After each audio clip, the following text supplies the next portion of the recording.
The way I write is I sort of figure out, what's going to happen, and then I figure out, well, what's going to happen to Quavando? Okay, what's going to happen to him in this book?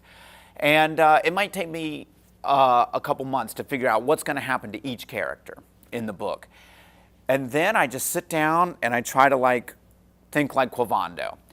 And once I start, I know what Quavando is going to do, or I know what Tommy is going to say. And one of the characters the most fun to write is Harvey.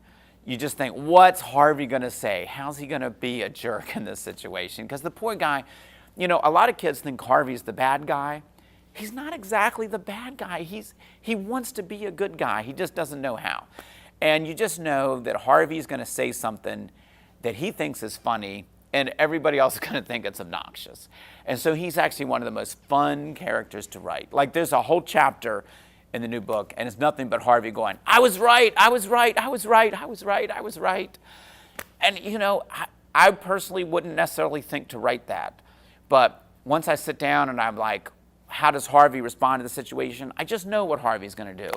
And then I know what Tommy's going to do and what Quavando is going to do. And, and Sarah.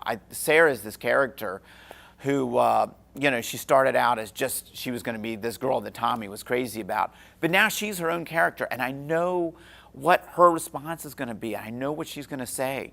And so that's why it was fun to let her be the star of the Fortune Wookiee book, because Sarah had a lot of her own stuff she had to say. And if Tommy had been the star of that book, she wouldn't have had a chance to say it. The characters, they just take over. I like Sarah. I've written a new Sarah chapter for a future book, and she's the one who sometimes has to take charge because she's actually Origami Yoda is very wise, of course, but sometimes you need a little girl power wisdom. Sometimes Sarah's the one who has to step in and say, "Okay, guys, here's how it's going to have to be." But Sarah's got her own problems too, Sarah, her best friend Rondella's